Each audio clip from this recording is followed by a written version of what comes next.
The live music sector involves the creation and consumption of live events encompassing a variety of jobs. This essay will look into how networking and gaining access into the live music industry will provide the beginning of a career as a venue operator. To understand the ins and outs of running a music venue, it's important to analyze the expectations and skills needed to attain this job, how this job can be obtained in the industry, also knowing the challenges of a venue operator to learn how the climate of the industry is affecting this career. All this information will be used to develop a career strategy that reflects the basic building blocks of the venue operator career that can be obtained in 3 years after graduation. My furthest goal in life is to own my own business.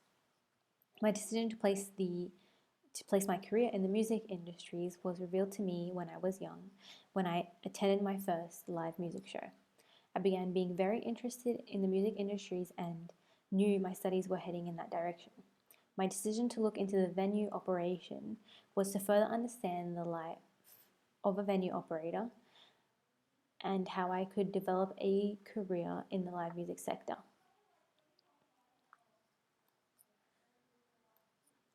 The work of a venue operator includes managing multiple areas that contribute to successfully running a venue. According to Michael Hannon's book, Australian Guide to Careers in Music, skills that are necessary for a venue operator include networking, marketing, promoting, budgeting, negotiation, and event management. This guide was written in 2003, however, the information can still be relevant to the life of a venue operator today.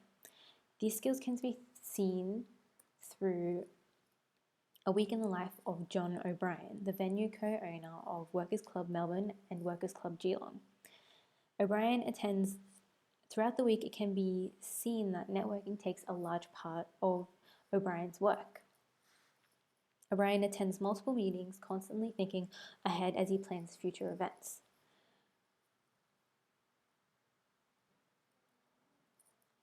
On day 6, O'Brien communicates in a meeting the summary of the week gone by, but also planning future band bookings. Networking helps the marketing and promotion of the venue, as on day 3, O'Brien networks with a friend at Uber discussing a sponsorship deal to market his pop-up event. These skills contribute to operating a venue, but as a beginner in the field of venue operation, understanding how to secure a job would benefit in the growth of these skills. This job focuses on work experience, obtaining as much knowledge as possible of the process of being a venue operator to then enter into that field or get closer to it. Josh Curran, partner of popular music venue The Zoo, advises that volunteering is the best way to get your foot in the door of becoming a venue booker, one of the many jobs she does to operate the venue. Curran states the best way to show you're serious is to put yourself out there and get involved. Stephen Nichols of Geelong's Spinning Half also was interviewed on how he got into venue booking, where he states that he learned by doing and volunteered to do anything in the industry to meet new people and educate himself.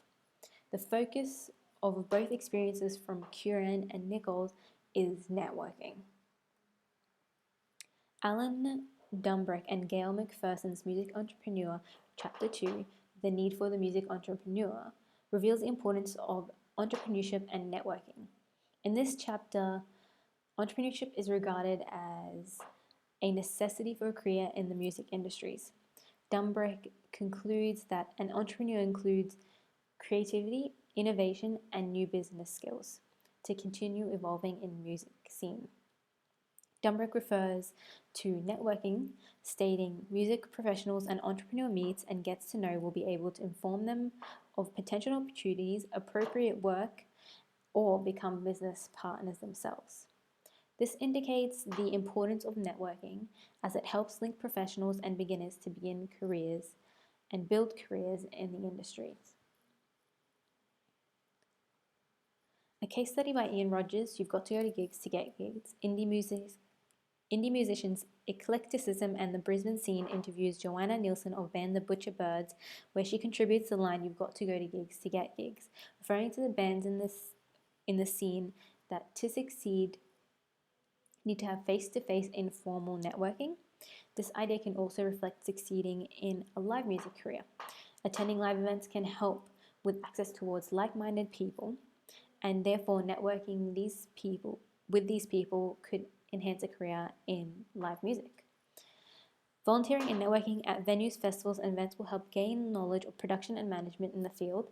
Networking proved to be a valuable skill in this career, and in order to improve the successfulness of the career, networking needs to be factored in as a career strategy. The challenges faced in the live music industry involve location.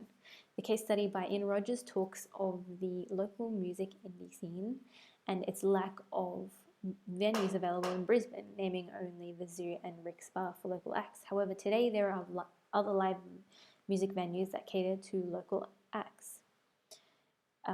Black Bear Lodge, with large local acts and on occasion international acts, X and Y Bar, and the Foundry, which was built for the purpose of music and art. These listed are only a few of the many venues in Brisbane City that cater to local artists today. Although in an interview with the booker at Black Bear Lodge, he identifies that attendance is one of the main challenges faced at the venue, referring to the fact that in Brisbane it is more difficult to build an audience on weekdays due to small population than a city like Melbourne. A survey by City of Sydney found that the biggest issue for operating a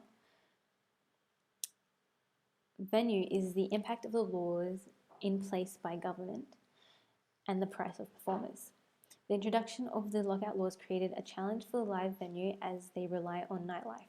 These laws were created to minimize alcohol-related violence, however, is proving to create a disruption in the live business. Jesse Barbera is the managing director of the Fans Group, a management company that owns and operates venues and events, including artist management. Was interviewed for Faster Louder, and he reveals he disagrees that the new law will help violence, and the lack of foot traffic due to the laws will contribute to the destruction of the live music scene. These challenges represent the change of impacts in the live music scene in different cities. It proves that Brisbane's live music scene is growing, but the introduction of lockout laws could potentially harm the music scene, and the option of exploring a wider range of areas is possible to create a successful career as a venue operator. Through the research conducted, the future career strategy will include the building blocks of a career as a venue operator. The research into Stephen Nichols and his beginnings in the live music industry suggested that volunteering and networking could help expand your career. As a student with little access to industry professionals, I need to volunteer and expand my networks. As it was stated in the Rogers case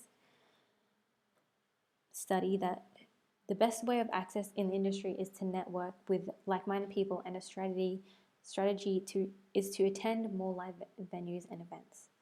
This will allow face-to-face networking. As a student with no experience in the production and development of venues and live music, it is important to volunteer. With the growth in music venues in Brisbane, there is a wider access to live music and more areas to volunteer.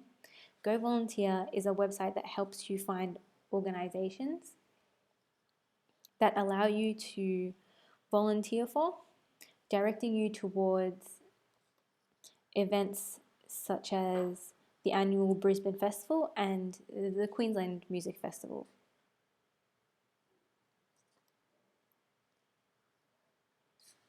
As researched into Alan Dumbrecht's music entrepreneurship, innovation creates opportunities in the music industry. To relate this information into my future career strategy, I need to adopt the entrepreneurial way of thinking. By implicating these strategies in my future career, I will be able to build the foundation for a future career as a venue operator. Thank you.